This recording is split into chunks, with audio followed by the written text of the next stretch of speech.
Good Monday, makers. Hope everybody had a great weekend. It's time for another episode of our weekly Build Showcase series where we round up projects from the community and highlight some techniques and different ideas that people are doing with conduit and ordinary materials so you can get ideas and learn some things that you can use in your own projects. With that said, let's jump right in and check out this week's builds. First up is this trade show booth from Darren. He said that he wanted to have a trade show set up here at this local trade show that they had in their, I think he said it was local to where their company is, which is in Southern California. And he had a small business, and he said it's small but growing.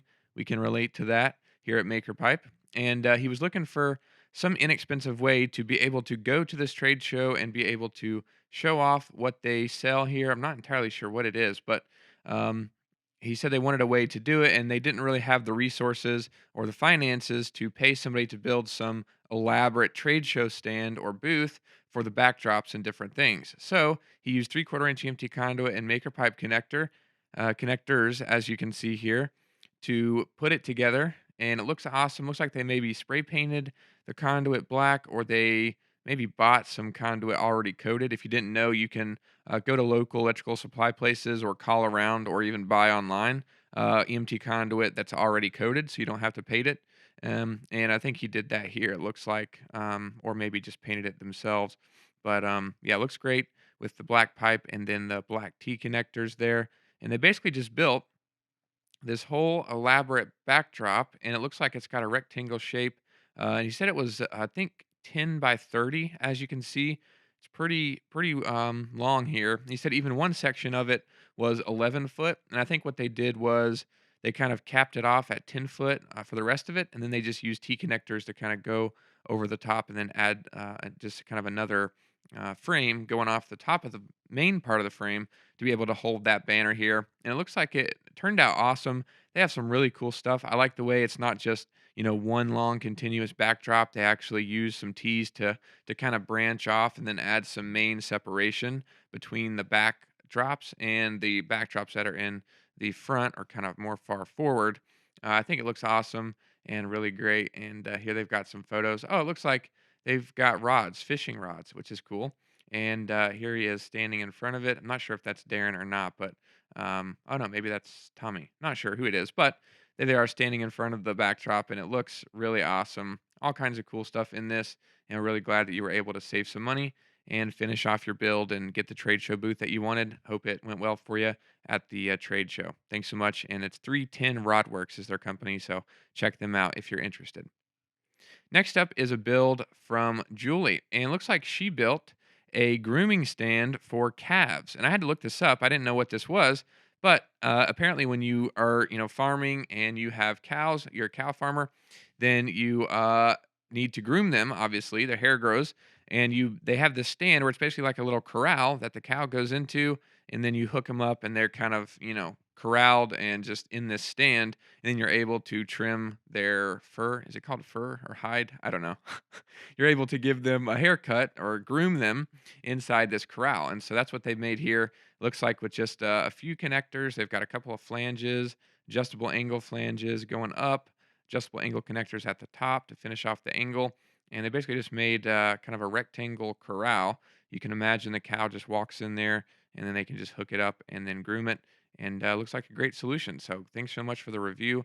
Glad it worked out. They said it's much lighter than a lot of the welded racks that are normally out there available. So really great to hear. Thanks so much, Julie, for sharing that. Great build. Next up is a few builds actually from Emmanuel. You might remember a while back he shared this really sweet surround that he put on the back of his 6x6, and it's made to haul firewood.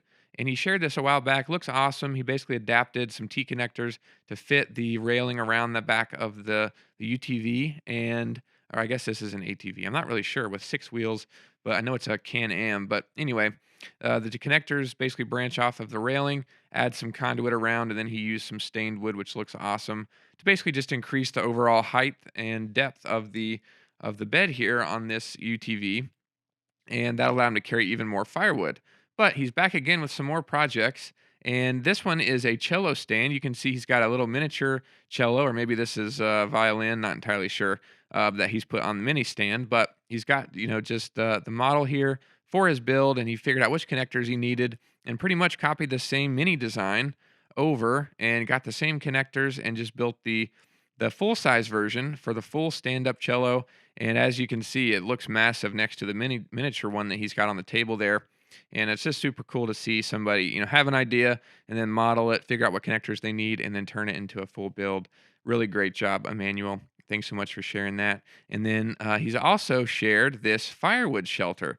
And I would imagine he uses the 6x6 to carry the wood over to the shelter and then stacks them up here in this rack that he built. And it looks like it's just four main verticals that go up, and there's some bracing with T connectors. Then it looks like he's got some I bolts or U bolts going around the conduit verticals that maybe run from one side to the other. Not sure if that's how he added like shelves in there, or if it's just stacked from top to bottom. Not entirely sure, but I think maybe he's already got the stand for the firewood rack, and then he basically added the roof to it with the maker pipe and conduit by just having the verticals that go up with the bracing front to back and side to side. And then he's got some metal roofing secured to the frame at an angle there, and looks great. And it looks like a nice solution to keep the firewood dry and out of the weather. That's really awesome. Glad to see you back with more builds. We always love when people, solve a problem and they keep going and they keep finding more uses for conduit and maker pipe. So just really awesome. Thanks so much, Emmanuel, for sharing that. Next up is a build from Leonard, and this is another unique solution to a problem. He said it's a ski rack that will fit inside of his Ford Transit. This is from Leonard, and he said he doesn't like to have his skis exposed to all the mountain road nastiness on the outside of the van. And he doesn't want to just pile stuff and throw it in the back of the cargo area because that's where his dog sits, and he doesn't want to just overcrowd the dog, which is nice. So he wanted the rack to accommodate four sets of skis, and they're usually about 70 pounds in total for four pairs. So he needed something to be compact and sturdy and able to hold all of the skis. So he found Maker Pipe and created this really great rack. And you can see here, basically, it's just he's got the U shape at the bottom with the 9-degree connectors, and then he's got verticals that go back, one in this corner, one in this corner, and he's using T connectors to just add the shelves that will hold the skis, and then the skis are tied down or secured to these pipes that go across. And he braced it with 45-degree connectors.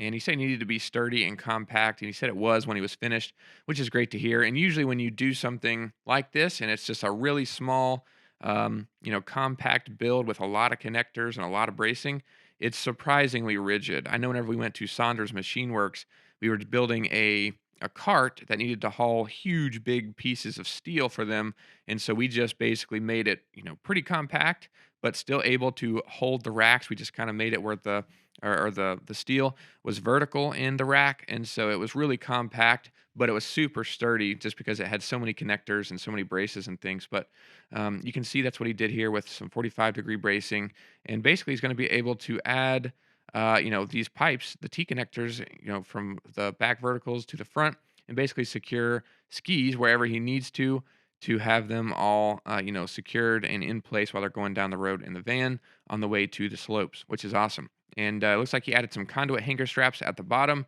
Maybe he's going to use that to secure the build to, something in the back of the van, or who knows if he just did that to add feet to the bottom. Not really sure what he's using them for, but could be a number of things. But regardless, it's really awesome. Really appreciate it, Leonard. Thanks so much for sharing this. Hope you have a good time out with your friends on the slopes, and hope the build works out well for you. He said it is so far, and he's already planning out the next build, which is great to hear. So thanks so much, Leonard. Next up is a really interesting one from Gerson, I think is how you pronounce it. Sorry if I'm mispronouncing it. But he said him and his father wanted to share these images of a wagon that they constructed.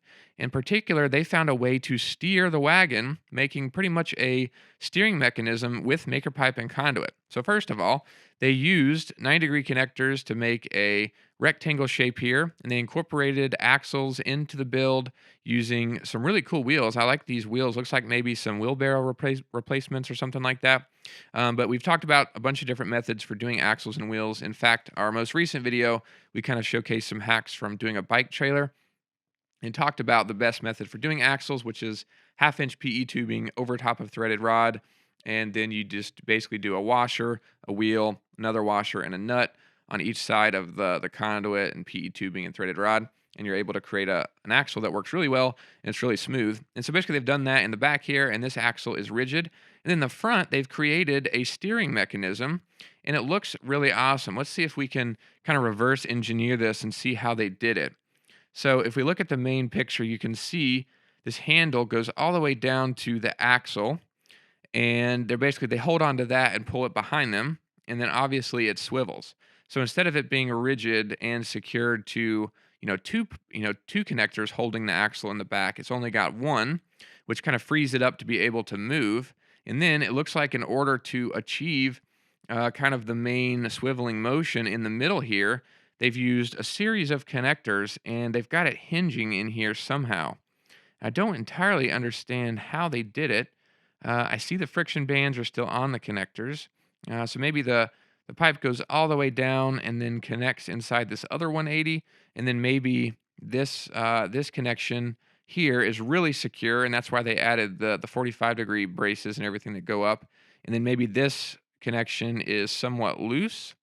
I'm not entirely sure how they did it. I'll have to reach back out and see how they did it, but it looks like it works great, and they're able to pull it behind them, and then they can adjust the angle and steer it based on how they're walking around and what direction they're moving, which adds some needed mobility if you're moving through some tight spaces, or if you just want to have a better turn radius than this long rectangle, big wagon.